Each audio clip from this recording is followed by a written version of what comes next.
यहाँ पर आज हम लोग देखेंगे प्रॉपर्टी ऑफ एमीन। तो देखा जाए, इस पे चर्चा किया जाए what is property of amine. यहाँ पर फिजिकल प्रॉपर्टी पढ़ लिया गया था, फिर भी थोड़ा सा चर्चा करें अगर, तो फिजिकल प्रॉपर्टी पे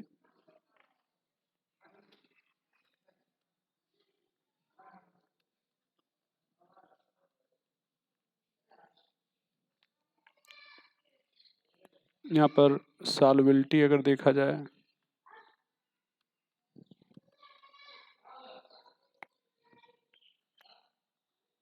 dissolve in water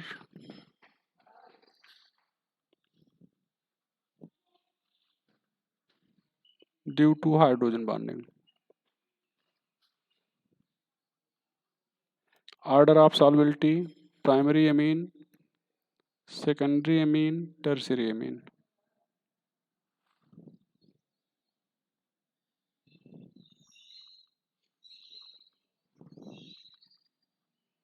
solubility order ये हो जाएगा। यहाँ पर जो टर्शियरी एमीन है ये इनसॉल्युबल है, insoluble.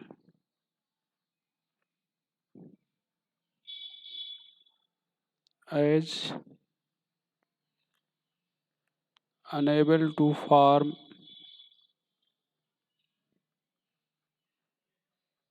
hydrogen bond, insoluble as unable to form hydrogen bond। यहाँ पर ध्यान दो, R NH2 primary amine, R NHR secondary amine, R3N tertiary amine. तो ये सॉल्युबिलिटी ऑर्डर हो जाएगा। यहाँ पर नाइट्रोजन पर कोई भी हाइड्रोजन नहीं है, इसलिए बॉन्ड मतलब हाइड्रोजन बॉन्ड नहीं बनेगा, इसलिए इनसॉल्युबल होगा। अगर एक ही कंपाउंड मतलब मान लो सभी प्राइमरी एमीन हैं, प्राइमरी एमीन, और ब्रांच डेवलप हो रही है, तब भी सॉल्युबिलिटी घटेगी, चूंकि surface area hydrophilic part phobic part की घट जाएगी। और यहाँ पर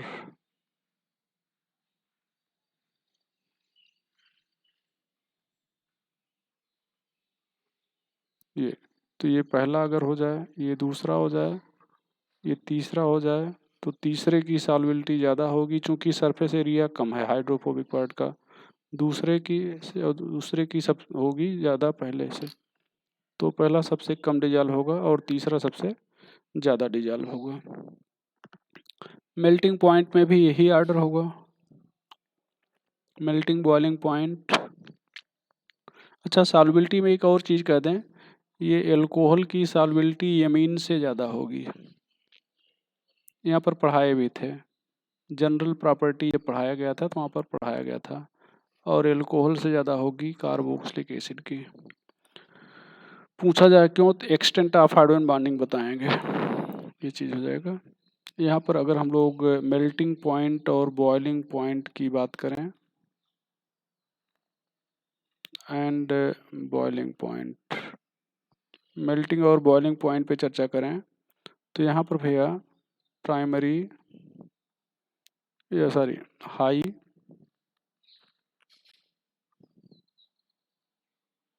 ड्यू टू हाइड्रोजन बॉन्डिंग,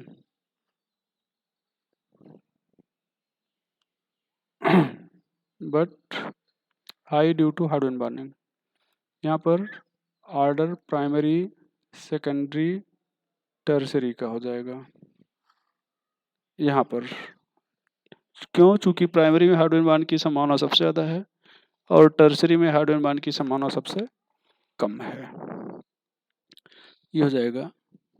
और आगे अगर हम लोग बात करें तो बॉइलिंग पॉइंट का ऑर्डर हो गया, हाइड्रोजन बॉन्डिंग का ऑर्डर हो गया। अब अगर हम लोग एक ही कंपाउंड के डिफरेंट आइसोमर अगर ले लेते हैं, तो ब्रांच बढ़ने पर बॉइलिंग पॉइंट और मेल्टिंग पॉइंट दोनों घट जाएगा। क्यों घट जाएगा भैया, क्योंकि सरफेस एरिया घट जाएगी। ये यहाँ पर ध्यान दिया जाए तो सरफेस एरिया घट जाएगी,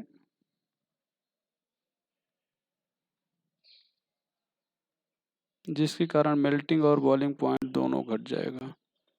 यहाँ पर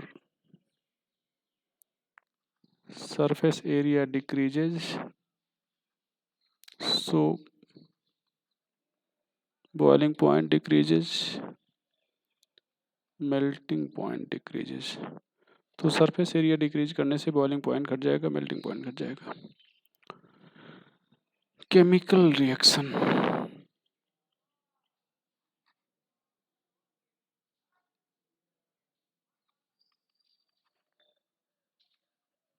chemical property.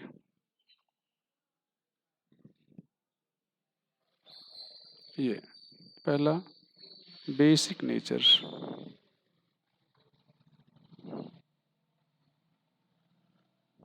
Basic nature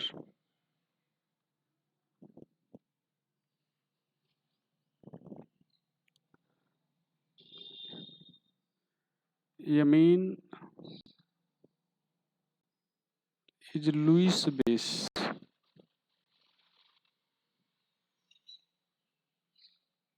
due to having lone pair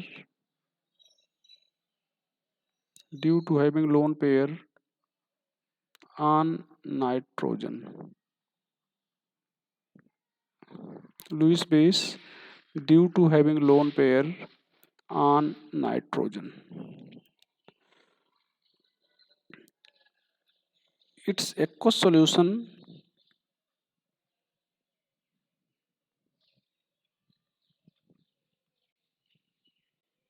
is also basic in nature,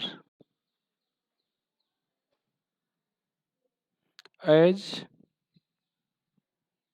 on reaction with water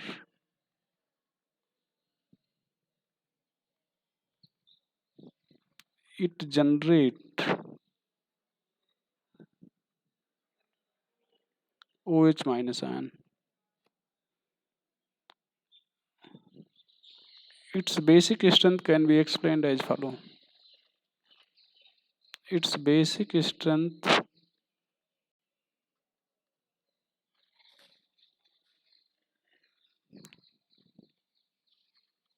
can be explained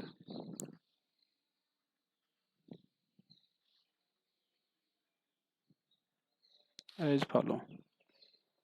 Its basic strength can be explained as follow. यहाँ पर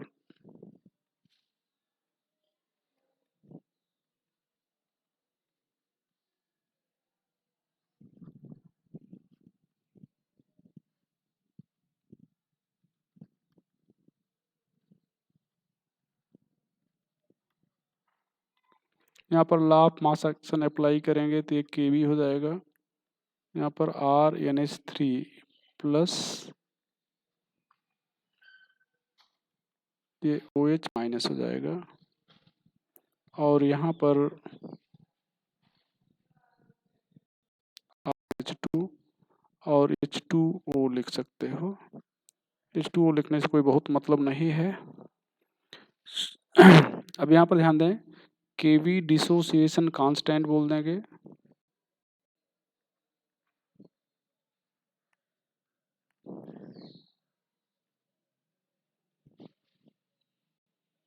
constant of face. यहाँ पर basic strength की बात किया जाए तो basic strength ज़्यादा होगा अगर OH माइनस कंसनट्रेशन ज़्यादा हो।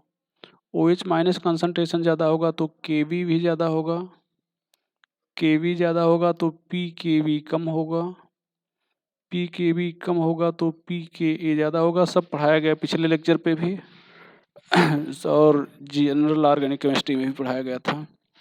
यहाँ पर ध्यान दें, अब यहाँ पर इसको आप कहेंगे कॉन्जुगेट एसिड बेस और इसको कहेंगे कॉन्जुगेट एसिड। तो अगर OH माइनस का कंसंट्रेशन ज़्यादा है तो कॉन्जुगेट एसिड का भी कंसंट्रेशन ज़्यादा होगा। तो इसका मतलब आप कह सकते हो कि जो एसिडिक स्ट्रेंथ है, बेसिक स्ट्रेंथ OH माइनस पर डिपेंड करेगा या कॉन्जुगेट एसिड के कंसंट्रेशन पर भी डिपेंड करेगा। तो ये हो जाएगा कॉन्जुगेट एसिड का कंसंट्रेशन, और ये कंसंट्रेशन ऑफ कॉन्जुगेट एसिड, और इसका कंसंट्रेशन ज़्यादा होगा जब ये स्टेबल हो। अब अगर कॉन्जुगेट एसिड स्टेबल नहीं है, मतलब ये कॉन्जुगेट एसिड है और ये स्टेबल नहीं है, तो तुरंत वाटर से रिएक्ट करेगा, बैकवर्ड डायरेक्शन में चला जाएगा। ये हो जाएगा प्लस आई इफेक्ट, ये हो जाएगा हाइड्रेशन,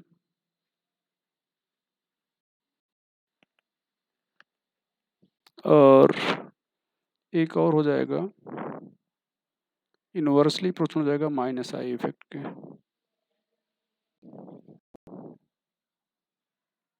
इनवर्सली प्रोपोर्शनल हो जाएगा माइनस आई इफेक्ट के।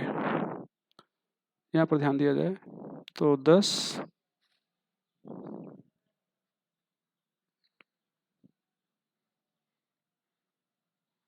order of basic strength directly proportional to plus I power directly proportional to hydration inversely proportional to minus I power, inversely proportional to minus I power, ये हो जाएगा। अब यहाँ पर ध्यान दो बेटा, सभी लोग हम लोग देखते हैं यहाँ पर हम क्या लिखने वाले हैं, कॉन्जुगेट बेस लिख रहे हैं, यहाँ पर अमोनिया, यहाँ पर प्राइमरी अमीन, यहाँ पर secondary amine,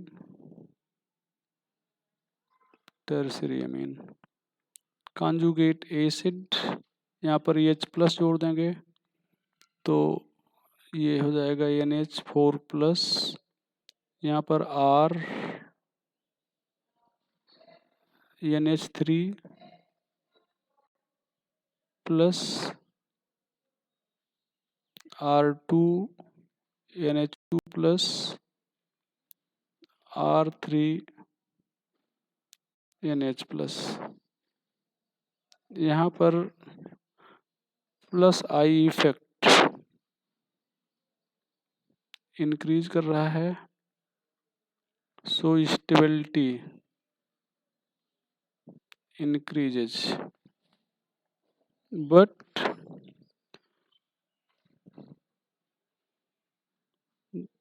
due to increase in steric hindrance,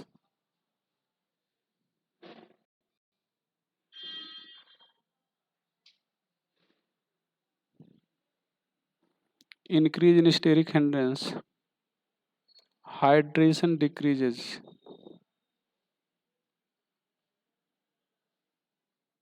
so stability decreases, stability decreases। तो एक फैक्टर स्टेबिलिटी ऊपर बढ़ा रहा है, दूसरा नीचे बढ़ा रहा है। तो यहाँ पर ध्यान दो, स्टेरिक हिंड्रेंस क्या है, जैसे आप खुद देख लो, यहाँ पर ये H NH है, ये H है, ये प्लस है, ये H है, छोटे साइज का H है, तो छोटे साइज का H है, तो यहाँ पर अगर वाटर अप्रोच करना चाहे तो कर सकता है, यहाँ पर भी अप्रोच कर सकता है, यहाँ पर भी अप्रोच कर सकता है। लेकिन अगर यहाँ पर NH प्लस ले रहे हैं, यहाँ पर R ले रहे हैं, यहाँ पर R ले रहे हैं,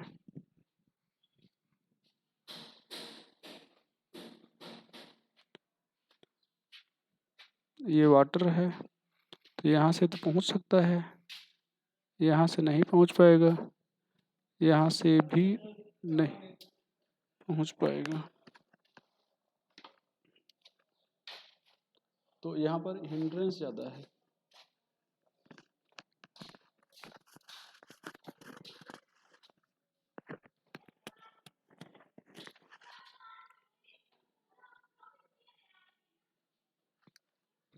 यहाँ पर हिंड्रेंस ज़्यादा है, इसलिए हाइड्रेशन यहाँ पर देखें, टर्सरी वाले में हिंड्रेंस ज़्यादा है, इसलिए हाइड्रेशन कम होगा। तो हम लोग कह सकते हैं 10 on the basis of combined effect, 10 on the basis of combined effect of hydration, combined effect of hydration and inductive effect.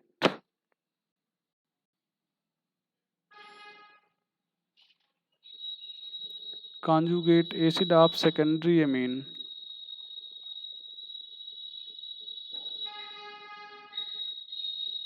is most stable. So secondary amine is most basic.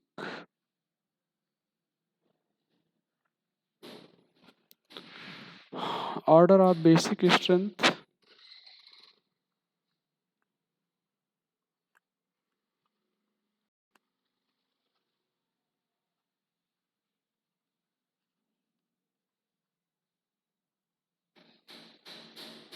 यहाँ पर secondary, यहाँ पर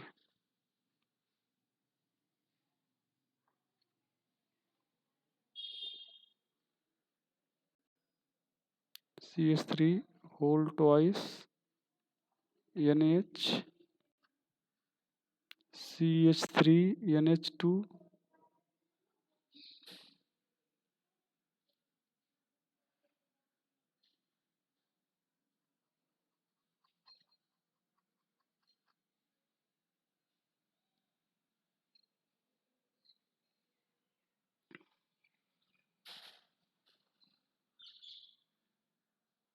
CH3 whole thrice NH3। यहाँ पर secondary, primary ammonia, यहाँ पर C2H5 whole twice NH C2H5 whole thrice N C2H5 NH2 और ammonia हो जाएगा। यहाँ पर सेकेंडरी, टर्सरी, प्राइमरी अमोनिया हो जाएगा। सेकेंडरी, टर्सरी, प्राइमरी अमोनिया हो जाएगा। हो गया भैया। अब यहाँ पर नोट करके आपको बता दें कि अगर मीडियम बेसिक नहीं है, मतलब एक्वस नहीं है, if medium is not aqueous, मतलब कुल मिला के वाटर नहीं लिया गया है, तो एक्वस नहीं है, और इन गैसियस स्टेट, मतलब जो एमीन है ये गैस स्टेट में लिया गया है, then order of basic strength tertiary, secondary, primary ammonia हो जाएगा।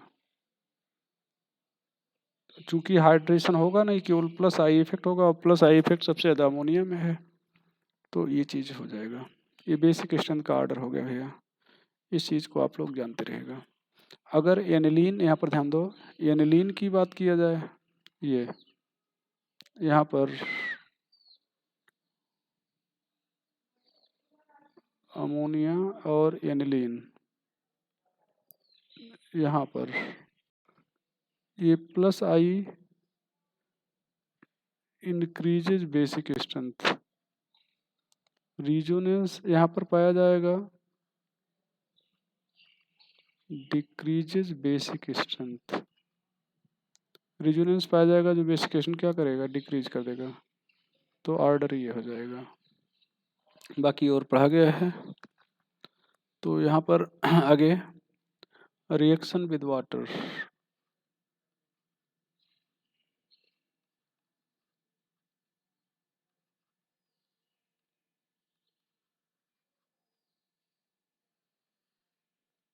यहाँ पर रिएक्शन विद वाटर, तो यहाँ पर ध्यान दो बेटा,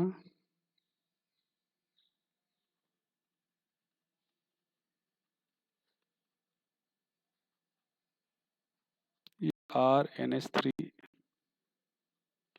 प्लस OH माइनस बना लेगा। तो on reaction with water,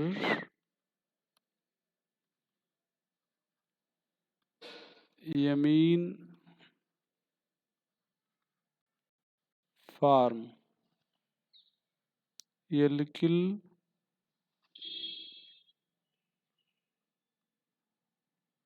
ammonium hydroxide,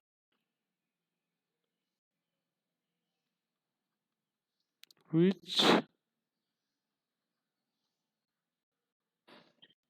convert AlCl3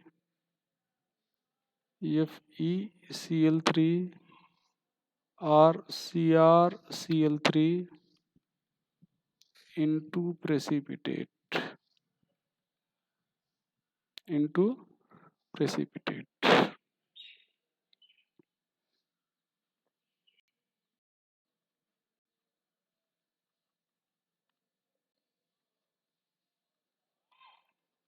FeCl3,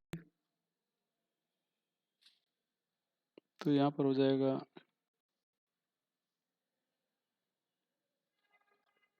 यहाँ पर FeOH होल थ्राइस HCl, ये ब्राउन प्रेसिपिटेट। यहाँ पर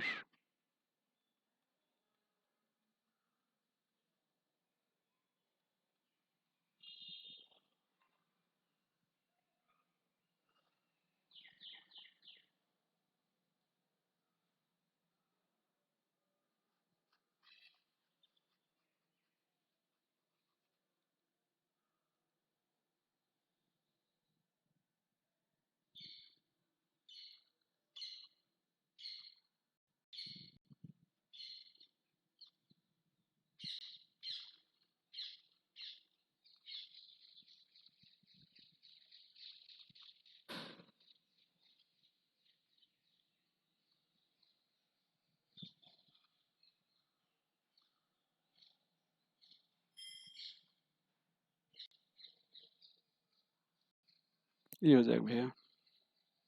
यहाँ पर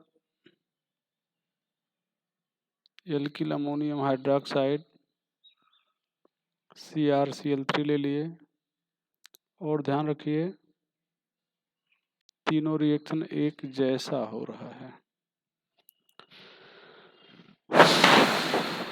यहाँ पर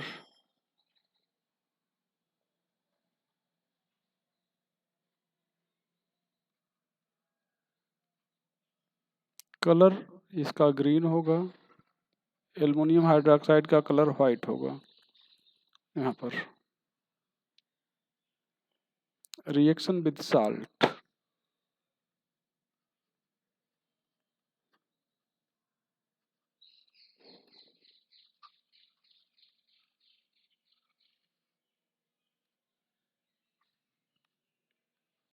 फॉर्म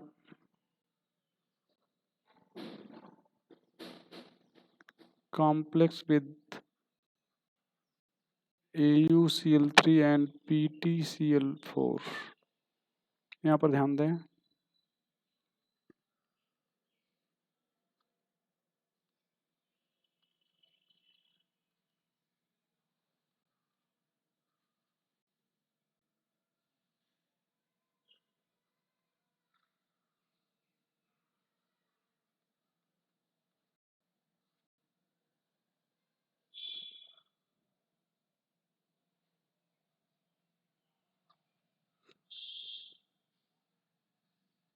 टेट्राएल्किल अमोनियम क्लोराइड हो जाएगा।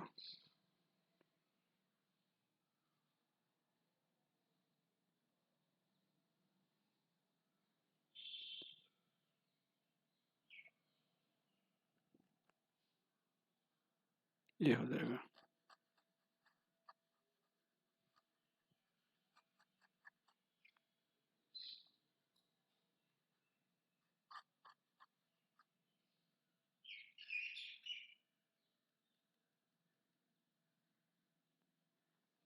यहाँ पर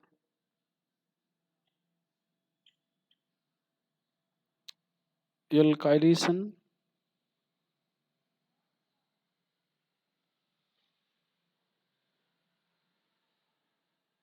यहाँ पर ध्यान दिया जाए, ये RNH2, यहाँ पर RX एक्सेस में, ये प्राइमरी RX है, तो यहाँ पर ये भी प्राइमरी है। R2NH, फिर RX, R3N, RX, R4N plus X minus. तो primary amine, secondary amine, tertiary amine, salt of 4 degree amine, salt of 4 degree amine. ध्यान दो, प्राइमरी, सेकेंडरी, टर्सरी, और ये हो जाएगा साल्ट ऑफ 4 डिग्री अमीन हो जाएगा भैया। जैसे यहाँ पर हम लोग मान लो मेथिल अमोनिया एमीन लेते हैं,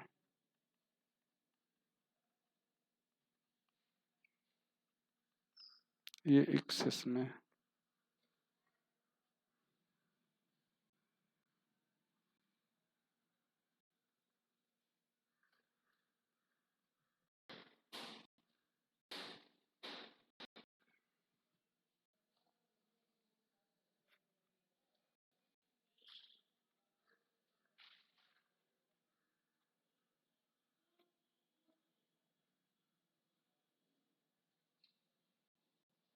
ये प्राइमरी, सेकेंडरी, टर्सरी, और ये साल्ट ऑफ 4 डिग्री अमीन। यहाँ पर ध्यान दें, इसी तरह से अगर हम लोग एलिन ले लेते हैं, यहाँ पर CH3I, ये 2 है एक्सेस में, तो डायरेक्ट हम लोग यहाँ पर लिख रहे हैं, यहाँ पर NCH3 होल थ्राइस, ये प्लस और आयोडीन माइनस हो जाएगा। यहाँ पर ध्यान दो, ये CH3 NH2 CH3I एक्सेस, पर A moist Ag2O, B heat C+D। ये क्वेश्चन है, तो अगर ये क्वेश्चन है तो इसका सॉल्व क्या होगा। यहाँ पर ध्यान दें, यहाँ पर A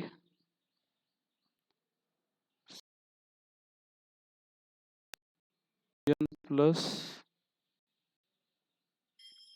आयोडीन माइनस हो जाएगा। यहाँ पर Ag2O मॉइस्ट, मॉइस्ट का मतलब मॉइस्चर का मतलब वाटर, AgOH है, यहाँ से आयोडीन और यहाँ से Ag निकल जाएगा, तो ये CH3OH हो जाएगा। सॉरी, यहाँ पर ये हट गया, यहाँ पर CH3 whole thrice whole 4 N plus OH minus हो जाएगा, और हीट कर देंगे तो एक मेथिल एल्कोहल हो जाएगा और एक टर्सरी यमीन में बदल जाएगा। तो ये A हो गया, ये B हो गया, और ये कोई भी एक C कर दो और कोई भी एक D कर दो, ये बन गया भैया। अगर एक से ज़्यादा कार्बन है तो एल्कोहल नहीं, फिर एल्कीन बनेगा। यहाँ पर जो एल्किल ग्रुप है, यहाँ पर अगर एक से ज़्यादा कार्बन है तो फिर हीट करने पर एल्कोहल नहीं बनेगा भैया, एल्कीन बनेगा। चलो, एल्काइलेशन हो गया। तो इस रिएक्शन का यूज भी कर सकते हैं हम लोग number of alkyl group identify करने में। तो reaction can be use for identification of number of type of amine.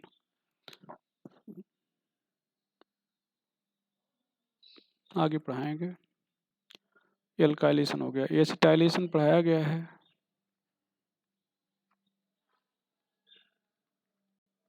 Acetylation में पढ़ाया गया है कि क्या होगा अगर नाइट्रोजन पर हाइड्रोजन है, ये देखो NH2 है, यहाँ पर CH3COCl लेते हैं। नाइट्रोजन पर अगर हाइड्रोजन है तो एल्काइलेशन होगा। तो यहाँ पर ध्यान दें, ये H यहाँ से हो जाएगा, Cl यहाँ से, ये प्लस, ये माइनस, ये प्लस, ये माइनस। तो यहाँ पर हो जाएगा CH3CO NH CH2CH3। यहाँ पर मान लो सेकेंडरी एमीन ले रहे हैं, होल ट्वाइस NH, यहाँ पर CH3COCl ऐसे ले रहे हैं, ये पिरीडीन के साथ। तो यहाँ से H निकल जाएगा और यहाँ से Cl निकल जाएगा। तो यहाँ पर बन जाएगा भैया क्या, CH3 होल ट्वाइस NCOCH3। यहाँ पर NCH3COCl, यहाँ पर पिरीडीन, यहाँ पर नो रिएक्शन। यहाँ पर एनिलीन अगर ले लिया जाए, CH3COCl पिरीडीन, तो यहाँ से एक H और यहाँ से ये Cl निकल जाएगा। तो यहाँ पर क्या हो जाएगा भैया,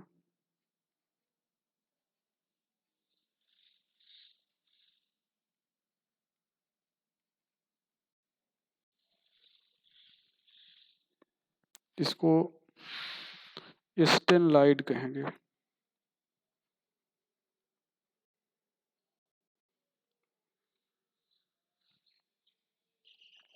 एंटीपायरेटिक होता है और नेम एंटीफेब्रिन होता है।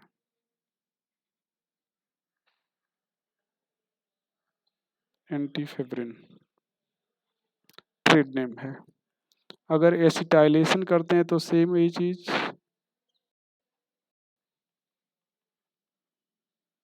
एसिटाइलेशन नहीं, बेंजोइलेशन। एसिटाइलेशन तो हो गया।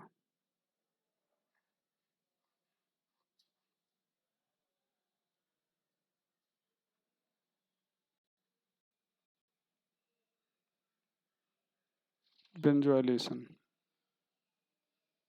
तो सेम वही जो ऊपर आपने लिखा है, RNH2 C6H5COCl। यहाँ पर स्ट्रांग बेस NaOH एक्वस ले रहे हैं, यहाँ से H और यहाँ से Cl निकल जाएगा। तो हो जाएगा C6H5CONHR। ये सेकेंडरी अमीन अगर ले लें तो C6H5COCl यहाँ पर यही। तो यहाँ पर क्या हो जाएगा भैया, एक H यहाँ से निकल जाएगा और एक Cl यहाँ से निकल जाएगा। तो जो प्रोडक्ट बनेगा वो C6H5CONR एंड R3, यहाँ पर C6H5COCl पिरीडीन, यहाँ पर नो रिएक्शन, यहाँ पर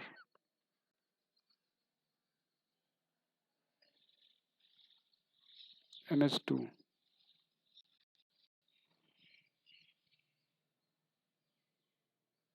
यहाँ पर NaOH एक्वस,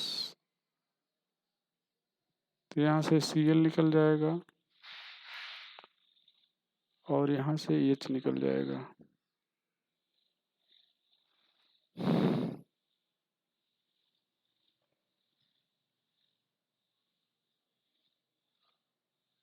ये बन जाएगा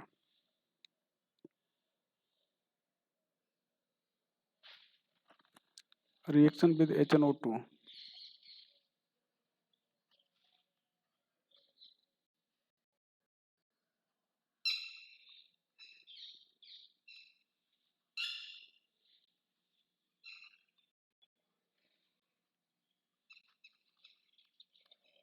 नाइट्रस एसिड। HNO2 बनता कहाँ से है? NaNO2 से बनता है। तो कई बार NaNO2 नहीं लिया जाता, ये NaNO2 HNO2 नहीं लिया जाता, Na2 और HCl ले लिया जाता है, तो आपको HNO2 और NaCl मिल जाता है। ये चीज़ जानते रहेगा। HNO2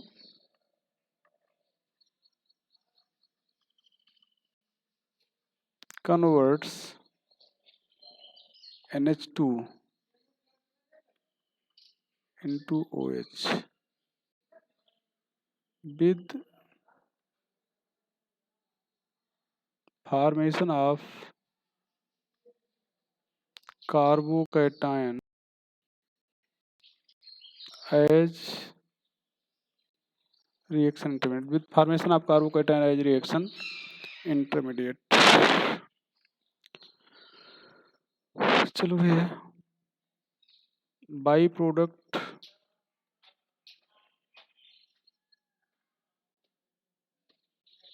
alkene and alkyl halide is also obtained।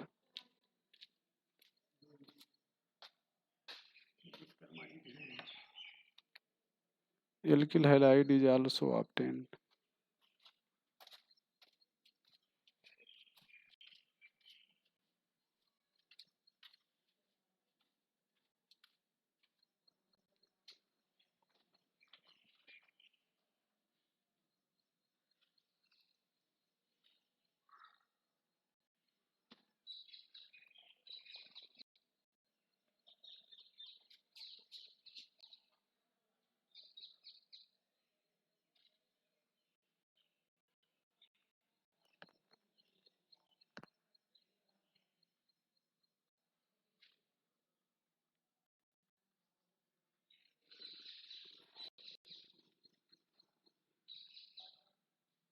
कहीं पर भी NH2 है तो ये बदल जाएगा OH में।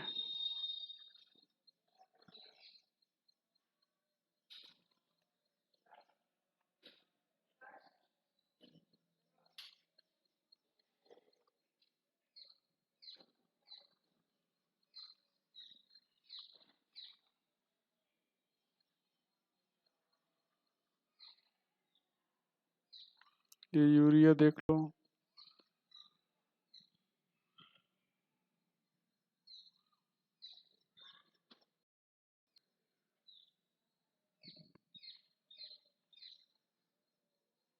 यहाँ पर दोनों ये NH2 बदल जाएगा OH में, ये भी बदल जाएगा OH में, और एक कार्बन पर 2 OH रह गया ना तो H2O निकल जाएगा,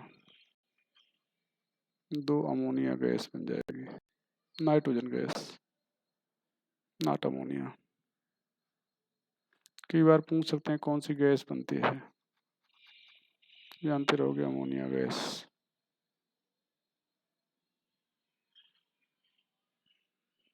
ये हो जाएगा। तो ध्यान दो, NH2 बदल गया किस में? OH में। एक जगह पे नहीं बदलता, एनिलीन में।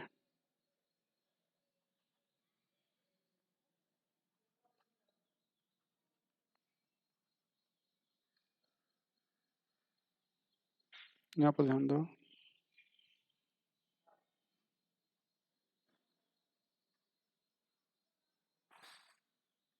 ये एनिलीन है, यहाँ पर HNO2 और HCl ले रहे हो 0 डिग्री सेल्सियस से 5 डिग्री सेल्सियस, ये बेंजीन डायनियम क्लोराइड बन जाएगा। अब यहाँ पर अगर इसको वाटर के साथ 25 डिग्री सेल्सियस पर ले लिया जाए तो ये फिनाल बन जाएगा, SN1 रिएक्शन होगा। क्या बन जाएगा? SN1 रिएक्शन होगा। बेंजीन डायनियम क्लोराइड नाम है इसका।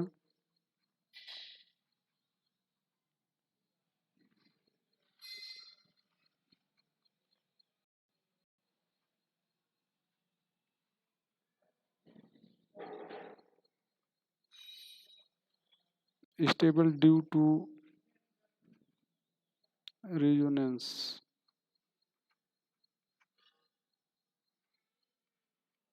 only at low temperature.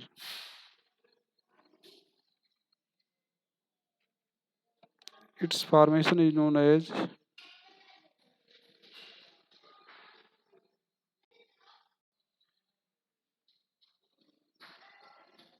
its formation is known as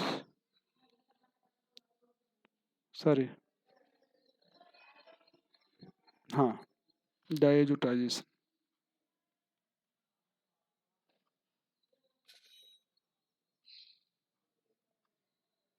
Its reaction is known as its formation is known as diazotization.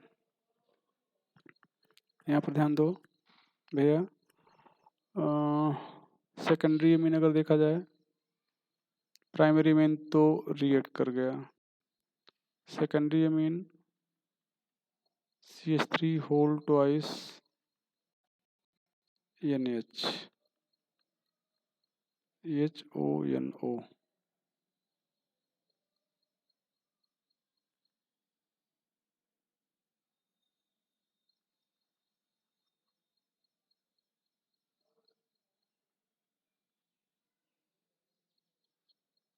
यहाँ से H और यहाँ से OH निकल जाएगा।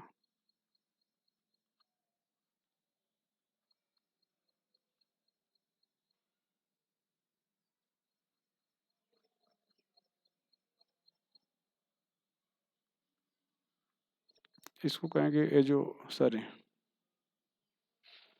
ये क्या बना लेगा भैया, ये नाइट्रोसामीन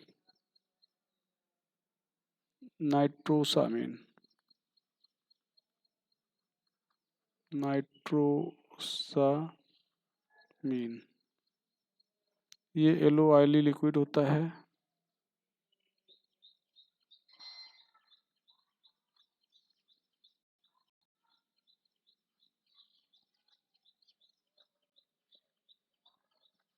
yellow oily liquid carcinogenic in nature,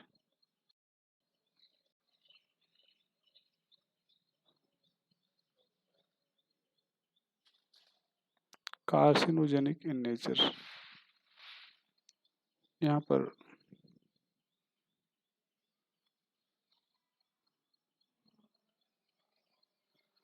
carcinogenic in nature, copper sulphate phenol, blue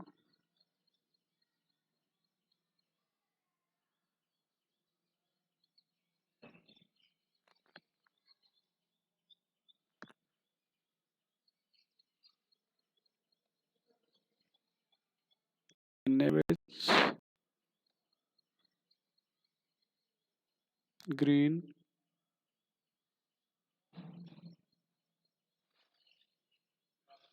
और dilution red. This is known as Liebermann nitroso test.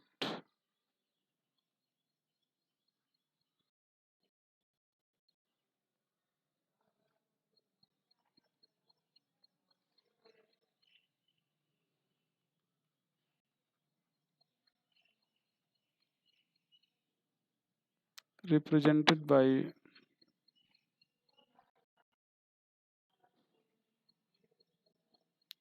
represented by secondary amine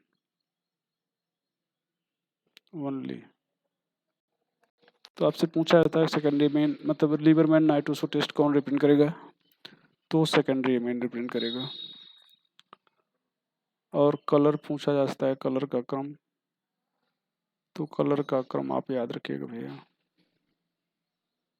Lieberman nitroso test यह हो जाएगा। चलो लीबरमैन नाइट्रोसो टेस्ट के बारे में हो गया। यहाँ पर अगर टर्सरी अमीन है,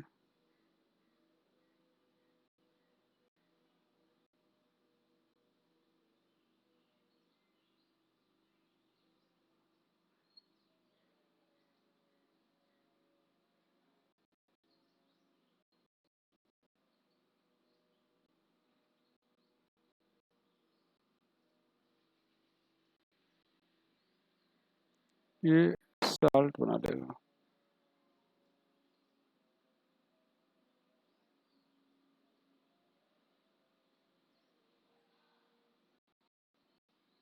हीट कर देंगे,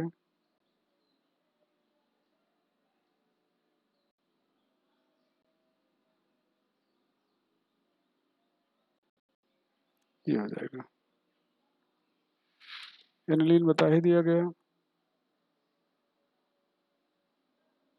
चलो भाई, carbyl amine reaction,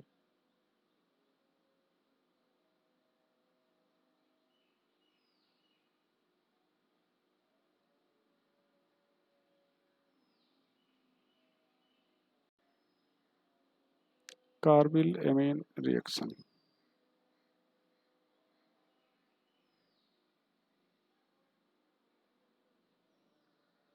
carbyl amine reaction में when primary amine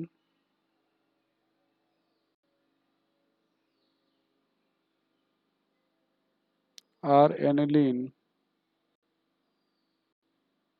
is treated with alcoholic, treated with chloroform,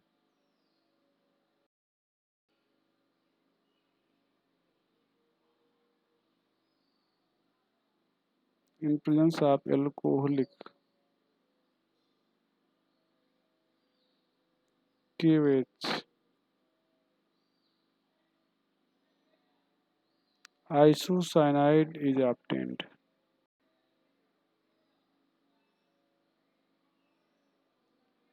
and reaction is known as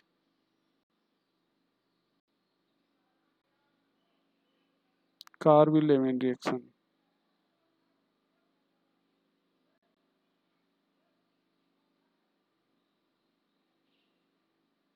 Reaction is known as carbyl amine reaction.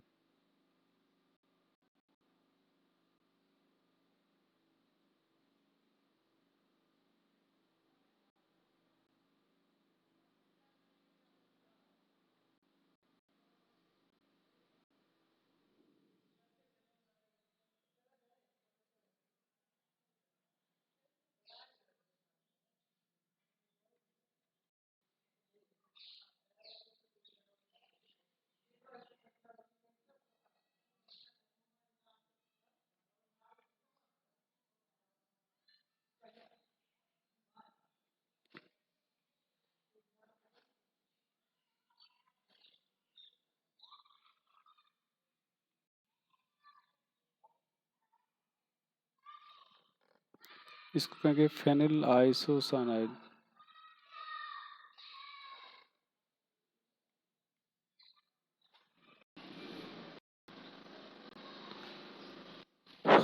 Its product has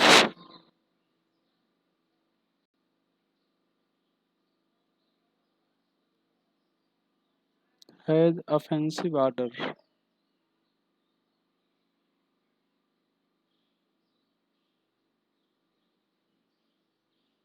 so reaction can be used for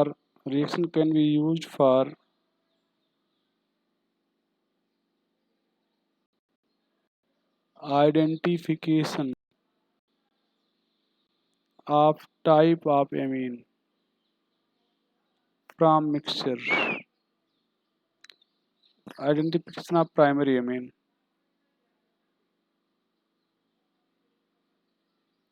from mixture. ये हो जाएगा।